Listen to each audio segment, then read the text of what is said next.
হ্যাঁ, এই তোমরা কি বিক্রি করছো এগুলো? আচ্ছা আচ্ছা, তো একটু বলো তো একজন কি উদ্দেশ্যে এটা করা? এটা আসলে এটা তরুণের উৎসব, একটা স্কুলে একটা প্রতি বছর একটা হয়, একটা অনুষ্ঠান হয়, সব ছাত্ররা মিলে এটাতে অংশগ্রহণ করে।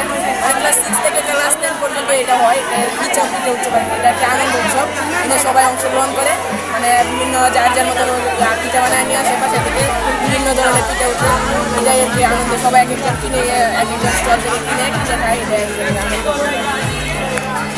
আচ্ছা, তুমি বলো তো যে কেন তোমরা এই কাজটা করতেছো? কাজটা করতেছি কারণ 2024-এ আমাদেরকে একটা বিপদ হয়েছিল, মনে করতাম এর উপরে কি আমাদের ছাত্ররা কারণ আমাদের স্কুলে রাখা এই উপলক্ষে আমাদের স্কুলে একটা টার্নামেন্টের আয়োজন করেছিল ছাত্রদের নিয়ে। বলো। আমাদের এই স্টলটির নাম হচ্ছে জুলাই বিপ্লব প্রদর্শনী। আমাদের এই স্টলে হচ্ছে জুলাই বিপ্লবে যারা হতাহত হয়েছে বিদ্যালয়ের যে শিক্ষার্থীদের যে অবদান সেগুলো আমরা এখানে তুলে ধরেছি এবং এর মাধ্যমে আমাদের শিক্ষার্থীরা জানতে পারবেন যে আমাদের স্কুলের কোন শিক্ষার্থী কী অবদান রেখেছে, অর্থাৎ কী কী হয়েছিল সব কিছু এই স্কুলে দেখার চেষ্টা করেছি। আহত হয়েছিল কৃষক সরকার বালক উচ্চ বিদ্যালয় একজন ছাত্র 10ম শ্রেণী, বর্তমানে এসএসসি 2025 ব্যাচের ছাত্র। আমি ধন্যবাদ জানাই আমাদের স্যারকে অত্যন্ত সুন্দর আমাদের উপস্থাপনার জন্য। আমাদের বন্ধু নিজে নাবিল নিজেও ছিল সমন্বয়কদের কাছে হচ্ছে আমাদের এই লোকটা তো মারা গেছিল, হচ্ছে রুবেল আব্দুল্লাহ। আমরা হচ্ছে 7 ভান্ডারে কৃষক।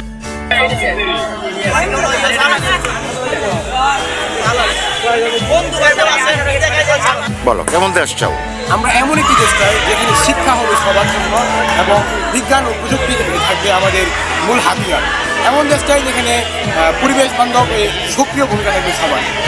এমন একটি দেশ চাই যেখানে আমাদের নাগরিকদের সকল অধিকার নিশ্চিত থাকে।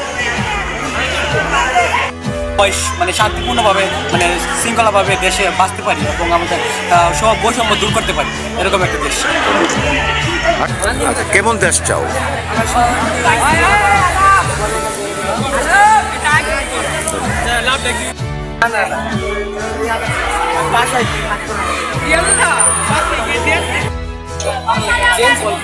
আমাদের সমাজে মানে বর্তমানে যারা স্মার্ট বাংলাদেশে অবস্থান করছে এবং আমাদের বাংলাদেশে যারা স্মার্টনেস বোঝায় তাই তাদেরকে মূলত এক কথায় চেঞ্জ করা।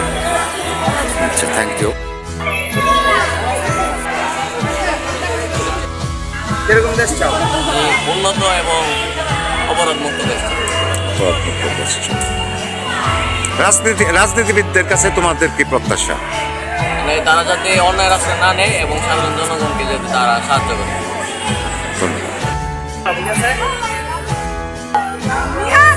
একটা গণতান্ত্রিক দেশ চাই, যে দেশের মধ্যে সবাই সমান, সবার অধিকার সমান এবং সবাই সুরক্ষিত এবং সুন্দর জীবনযাপন। ধন্যবাদ। আচ্ছা, এই যে দেশটাতে পরিবর্তন হইলো, ওই পরিবর্তনের পরে তোমরা কেমন দেশ চাও? আমরা একটি সুশৃঙ্খল সুন্দর একটা দেশ চাই, যেটার মধ্যে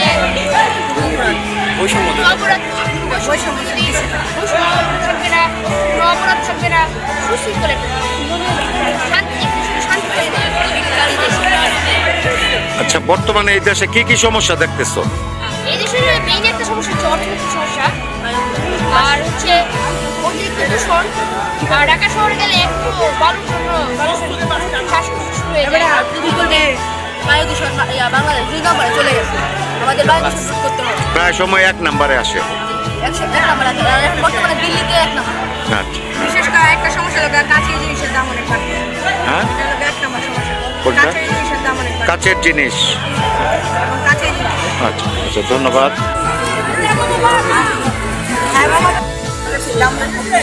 এটা গ্রহণ করা যাচ্ছে মানুষের কাছে সরকার প্রথমের পর থেকে দাম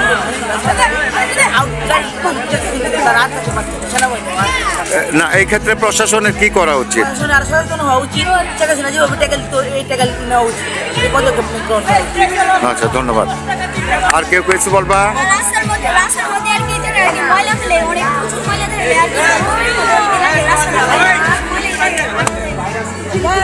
ধন্যবাদ। কেমন দেশ চাও?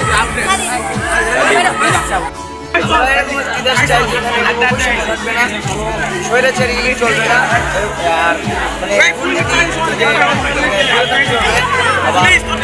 যেখানে মানুষ বঞ্চিত হবে না আর আমাদের মতামত শোষণ করতে হবে আর আমাদের মতামতের ভিত্তিতে যদি মানে কিছু পরিমাণ কাজ করে তাহলে বাংলাদেশ হতে পারে। আচ্ছা, তুমি কি মনে করো যে বাংলাদেশে এখন কোনো বৈষম্য নাই? বৈষম্য বাংলাদেশের মানে ছাত্র আন্দোলনের পরে দেখা যাইতেছে যে বৈষম্য কিছুটা হলেও আছে, মানে এখনো আছে, তোমরা পুরোপুরি সবটা ইয়া চাও, অবসান চাও। আচ্ছা, এই উন্নত দেশ হইতে হইলে গেলে কি কি করতে হবে আমাদেরকে?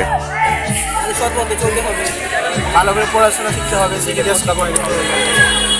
আচ্ছা, দুর্নীতিবাজদের ব্যাপারে তোমাদের বক্তব্য কি? আমরা চাই না কোনো দুর্নীতি হোক দেশে, দুর্নীতি কমলে আমাদের দেশ উন্নত হবে। আমাদের কাম্য হচ্ছে দুর্নীতি আমাদের দেশকে নির্মূল করা হবে। ওকে, ধন্যবাদ।